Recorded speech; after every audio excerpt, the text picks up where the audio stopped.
Students हम discuss करेंगे important news के बारे में। First news is regarding the West Bengal के पर्सपेक्टिव से है। वेस्ट बंगाल के वहाँ पे वायलेंस का जो न्यूज है वो सामने आया है। अर्लियर फेज के अंदर मुर्शिदाबाद के वहाँ पे वायलेंस हुआ था। अब 24 सदर्न परगना डिस्ट्रिक्ट है, वहाँ पे किसी प्लेस पे वायलेंस का जो न्यूज है वो रहा है। क्या स्टूडेंट्स ये हमारे यूपीएससी के एग्जाम के पर्सपेक्टिव से इम्पोर्टेंट इन्फॉर्मेशन है? तो यूपीएससी में ऐसे जो सवाल हैं वो आपसे नहीं पूछे जाते हैं। मुर्शिदाबाद को हमने इस वजह से डिस्कस किया था कि जब बंगाल के वहाँ पे नवाब का जब रूल हुआ करता था तो मुर्शिदाबाद एज ए कैपिटल के रूप से सर्व है वो किया गया था। नेक्स्ट अगर हम डिस्कस करें स्टूडेंट्स, फ्यूजिटिव इकोनॉमिक ऑफेंडर है मेहुल चोकसी, उनके पर्सपेक्टिव से है तो उनको अरेस्ट किया गया है बेल्जियम के वहाँ पे, और इंडिया के द्वारा एक्स्ट्राडिशन के रिगार्डिंग में जो डिस्कशन है वो भी यहाँ पे किया गया।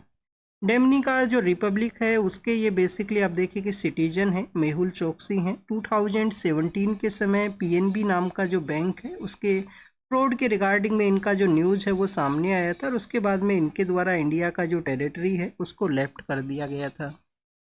तो स्टूडेंट्स उसी समय हमारी सेंट्रल गवर्नमेंट के द्वारा फ्यूजिटिव इकोनॉमिक ऑफेंडर एक्ट है उसको एग्जिस्टेंस में लाया गया। 2018 का वो एक्ट है जो कि फ्यूजिटिव ऑफेंस को डील करता है इकोनॉमिक सेक्शन के पर्सपेक्टिव से।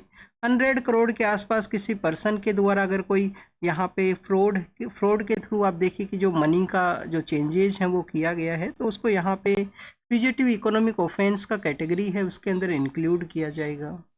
नेक्स्ट अगर हम बात करें स्टूडेंट्स एग्जाम के पर्पज से क्या इंपॉर्टेंट है हमारे लिए, फर्स्ट ऑफ ऑल आपको बेल्जियम का लोकेशन पता होना चाहिए। इस कंट्री के सिटीजन हैं तो आप देखिए कि डोमिनिका रिपब्लिक है उसके ये सिटीजन हैं, और डोमिनिका रिपब्लिक और डोमिनिकन नाम का जो कंट्री है उनके बीच एक डिफरेंस है, बोथ कैरेबियन आइलैंड के अंदर ही सिचुएटेड हैं। कैरेबियन आइलैंड के बारे में जब हमने रीड किया था, सपोज कीजिए स्टूडेंट्स ये यहाँ पे नॉर्दर्न अमेरिका है, ये सेंट्रल अमेरिकन कंट्रीज हैं जो कनेक्टेड हैं। तो यहाँ पे कुछ आइलैंड कंट्रीज है जिनको कि कैरिबियन सी के अंदर सिचुएटेड हैं, जिन्हें हम कैरिबियन आइलैंड नेशंस के नाम से जाना करते हैं और काफ़ी बार उनको वेस्ट इंडीज नेशंस के नाम से भी कहा जाता है। कैरिबियन आइलैंड्स के अंदर में कुछ ऐसे आइलैंड हैं जो कि ग्रेटर आइलैंड्स हैं जिनको कि ग्रेटर एंटिलीज के रूप से देखा करते हैं, जिसमें आप देखिए कि बहामास है। बहामास के अलावा स्टूडेंट डोमिनिकन जो रिपब्लिक है जो डिफरेंट है, डोमिनिका से डिफरेंट है। हैती नाम का कंट्री है और हैती के अलावा जमैका है और क्यूबा भी वहाँ पे सिचुएटेड। तो इन 4 to 5 जो आइलैंड कंट्रीज हैं जिनको कि हम ग्रेटर एंटिलीज के नाम से जाना करते हैं। बाद में स्टूडेंट्स जो स्मॉलर आइलैंड कंट्रीज हैं उनको कि लेसर एंटिलीज हैं वो बोला करते हैं। तो ये बेसिकली लोकेशन के बारे में हुआ। बेल्जियम के बारे में जब भी हम रीड करते हैं तो आपको एक और इन्फॉर्मेशन होना चाहिए। आप देखिए कि नाटो के बारे में आपने काफ़ी बार रीड किया होगा, नॉर्थ अटलांटिक ट्रीटी ऑर्गेनाइजेशन, जो कि कलेक्टिव डिफेंस को डील करता है। ये ऑर्गेनाइजेशन यूएस के अपने अलायंस जो डिफेंस के अलायंस है उनके थ्रू आप देखिए कि किसी भी एक कंट्री के ऊपर अगर अटैक होता है जो इसके मेंबर्स हैं तो अटैक ऑन ऑल का जो सिचुएशन है उसको डील किया जाता है, सभी कंट्रीज के द्वारा उसको डिफेंड किया जाएगा। तो इसका जो हेडक्वार्टर है वो बेल्जियम का जो कैपिटल है ब्रसेल्स वहीं पे ही सिचुएटेड है। नेक्स्ट अगर हम बात करें स्टूडेंट्स स्टॉक एक्सचेंज के पर्सपेक्टिव से है, डोनाल्ड ट्रंप का जो डिसीजन है उसके बाद में स्टॉक एक्सचेंज का जो सिचुएशन है उसके अंदर लिटिल बिट इम्प्रूवमेंट है वो यहाँ पे हुआ है। वर्ल्ड के जितने भी स्टॉक एक्सचेंज हैं उनका यहाँ पे सिचुएशन इम्प्रूवमेंट के बारे में बताया गया। और लास्ट वीक आप देखिए कि मंडे के समय में जिस तरीके से ग्लोबल वे के अंदर में स्टॉक एक्सचेंज के अंदर एक डिक्लाइन सिचुएशन है वो हुआ था। आज के न्यूज़पेपर के अंदर में ज़्यादा कुछ इंपॉर्टेंट इन्फॉर्मेशन है उनको नहीं मेंशन किया गया है। 2 एडिटोरियल्स हैं, उसमें एडिटोरियल भी आप देखिए कि एग्जाम के पर्पस से ज़्यादा कुछ इन्फॉर्मेशन यहाँ पे भी नहीं है। इसके अंदर हिस्ट्री के पर्सपेक्टिव से डिस्कस किया गया कि मार्च के मंथ के समय में हिस्ट्री के रिगार्डिंग में जो डिस्कशन हुआ, कुछ रूलर्स हैं जो मेडिवल हिस्ट्री के समय रूल किया करते थे कि उनका जो आइडेंटिटी है उसको किस तरीके से इरेज किया जाए। तो उसके रिगार्डिंग में आप देखिए कि वायलेंट जो प्रोटेस्ट है वो एग्जिस्टेंस में आता है। तो इसमें बेसिकली बताया गया है कि उस प्रोटेस्ट का बेसिक मोटिव यही था कि कुछ फिगर्स हैं जिनका हिस्ट्री के अंदर नेम है तो उनको ओमिट कर दिया जाए, उनका जो नेम है उसको यहाँ पे इरेज कर दिया जाए। उनके जो टॉम्स हैं, जो मुगल रूलर्स हैं उनके जो टॉम्स हैं उनके भी डिस्ट्रैक्शन के रिगार्डिंग में आपको डिमांड है वो देखने के लिए मिलता है। तो वेंडलाइजेशन ऑफ हिस्टोरिकल मॉन्यूमेंट्स ये आपको एक रिविजनिस्ट एक्सरसाइज के रूप से देखने के लिए मिलेगा, बट एग्जाम के पर्पज से आपको यहाँ पे एक इन्फॉर्मेशन पता होना चाहिए कि हिस्ट्री एक ग्रेट टीचर का जो वर्क है, टीचर के रूप से वर्क करता है, आपको हमेशा सिखाता है कि जो भी आपने पास्ट के अंदर मिस्टेक्स किया है उससे आपको किस तरीके से इम्प्रूव करना है। अर्लियर फेज के अंदर में हमारा कंट्री जिस तरीके से डिवाइड था, इन्वेडर्स के द्वारा आप देखिए कि एक के ऊपर अटैक किया गया तो उसको कलेक्टिव वे के अंदर सभी रूलर्स के द्वारा डिफेंड है वो नहीं किया गया था। इसी वजह से आपको ये इस तरीके से इन्वेडर्स का जो अटैक है वो देखने के लिए मिलते हैं हमारे मेडिवल हिस्ट्री के समय में। और आप देखिए कि फिर मॉडर्न हिस्ट्री के समय भी हमारे यहाँ पे जो फॉरेन पावर्स हैं वो आती हैं, डिवाइड जो कंट्री के अंदर होने की वजह से। नेक्स्ट अगर हम बात करें स्टूडेंट सीरिया के पर्सपेक्टिव से है, आप देखिए कि चाइना का जो अरब कंट्रीज हैं उनके साथ में अच्छे रिलेशंस हैं वो इम्प्रूव हुए हैं। बट स्टूडेंट जैसे ही सीरिया के अंदर में पावर का चेंज हुआ, बशर अल असाद है उनको रिमूव करते हुए HTS नाम का जो ग्रुप है उनके द्वारा पावर को कैप्चर किया गया।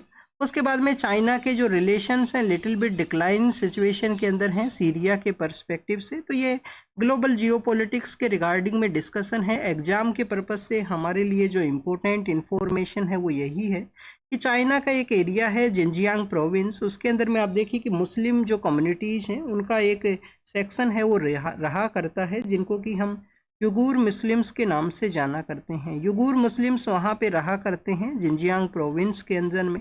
तो बेसिकली स्टूडेंट सीरिया के वहाँ पे जिनके द्वारा पावर को टेक ओवर किया गया है वो उनका जो स्ट्रगल है उसको रिकॉग्नाइज करते हैं, उनके स्ट्रगल को रिकॉग्नाइज करते हैं। इसी वजह से चाइना के जो रिलेशंस लिटिल बिट डिक्लाइनिंग के अंदर में है सीरिया के साथ में। तो सीरिया का जो गवर्नमेंट है उनको वेस्टर्न पावर्स के द्वारा भी सपोर्ट किया गया है प्रेजेंट समय के अंदर में। सीरिया का लोकेशन आप जरूर से देख लेना, आप देखना इजराइल के साथ में एरिया शेयर करता है। गोलन हाइट्स का जो एरिया है, गोलान हाइट्स का जो एरिया है वो कंटिन्यूस न्यूज के अंदर हुआ करता है। और गोलान हाइट्स के ही नियर बाई एरिया के अंदर में सीरिया का हाईएस्ट पीक है वो भी वहाँ पे सिचुएटेड है।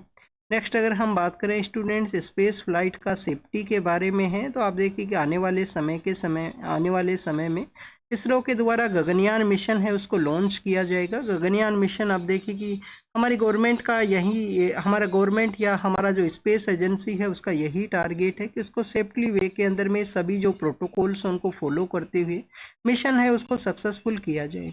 1967 का वो समय है जब नासा का जो अपोलो मिशन है उसका फेलियर होता है, क्रू मेंबर्स हैं उनका डेथ होता है। और आप देखिए उसके बाद में भी काफ़ी बार स्पेस फ्लाइट्स के रिगार्डिंग में जो सेफ्टी के जो कंसर्न्स है वो रहे हैं। तो यहाँ पे सभी प्रोटोकॉल्स को वेल वे के अंदर फॉलो किया जाएगा गगनयान मिशन के पर्सपेक्टिव से, उसका ही जो डिस्कशन है वो किया गया। एग्जाम के पर्पज़ से ज़्यादा कुछ इम्पोर्टेंट इन्फॉर्मेशन नहीं है, ज़्यादा से ज़्यादा आपको इंटरनेशनल स्पेस स्टेशन के बारे में आप रीड कर लेना यहाँ पे। नेक्स्ट अगर हम बात करें स्टूडेंट्स स्टेबल बर्निंग के बारे में है, स्टेबल बर्निंग का जो प्रॉब्लम है वो क्या है। बेसिकली स्टूडेंट्स खरीफ का जब आप देखिए कि क्रॉप्स उनको उगाया करते हैं तो खरीफ और रबी के बिटवीन के अंदर में काफ़ी कम समय है वो हुआ करता है, क्योंकि कुछ स्टेबल्स वो लेफ्ट होते हैं जब भी खरीफ का जो क्रॉप्स है उनको हार्वेस्ट वो किया जाता है एग्रीकल्चर फील्ड के अंदर में। तो स्टेबल्स लेफ्ट होने की वजह से स्टूडेंट्स उसको वहाँ पे फार्मर्स के द्वारा बर्न है वो कर दिया जाता है।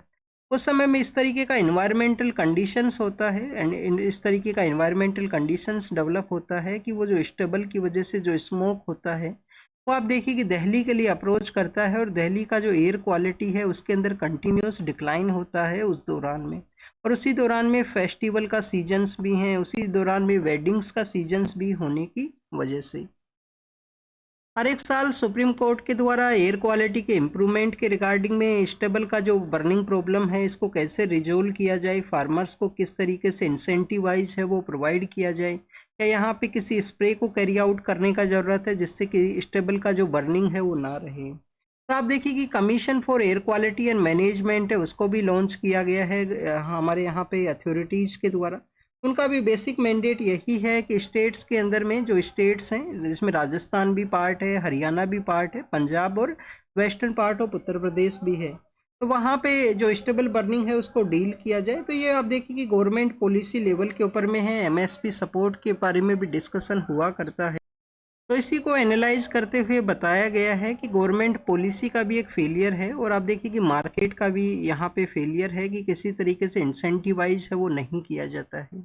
नेक्स्ट अगर हम बात करें स्टूडेंट्स, खेलो इंडिया यूथ गेम्स हैं जो कि कहाँ पे ऑर्गेनाइज होंगे, बिहार के अंदर ये ऑर्गेनाइज होंगे। तो उन्हीं के रिगार्डिंग में उनका जो लोगो है, जो मस्कट है, उसको लॉन्च किया गया है यहाँ पे। और सुप्रीम कोर्ट के द्वारा एक टास्क फोर्स है उसको क्रिएट किया गया, जिससे कि स्टूडेंट्स का जो सुसाइड के रीजन्स हैं उनको एनालाइज है वो किया जा सके, उनको आइडेंटिफाई किया जा सके। क्या मेन रीजन हो सकते हैं स्टूडेंट्स के अंदर में, बेसिकली जो प्रिपेयरिंग स्टूडेंट्स हैं उनके सुसाइड के रिगार्डिंग में।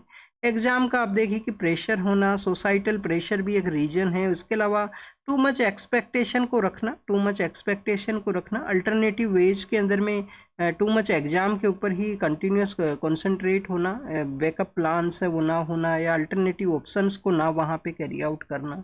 तो काफ़ी कुछ ऐसे रीजन्स हैं जो कि सोशल रीजन भी हैं, इकोनॉमिकल रीजन भी हैं, डिफरेंट डिफरेंट काइंड के जो फैक्टर्स हैं वो रोल प्ले करते हैं।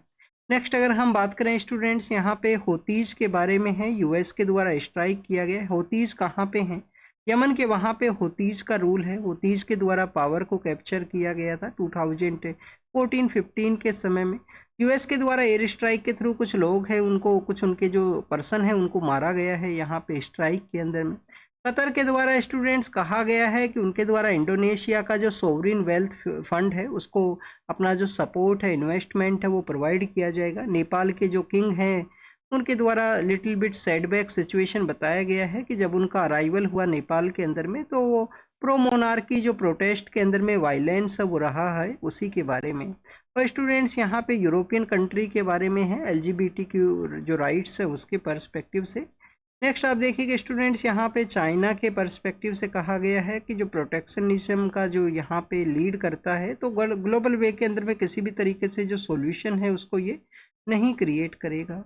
और यहाँ पे हमास के पर्सपेक्टिव से डिस्कशन है। तो this is all the information related to the today's newspaper. आप इसको रीड कीजिए, रिवाइज कीजिए, जो भी इंफॉर्मेशन आपको मिला है उसको नोट डाउन कीजिए। Thank you students, thank you very much.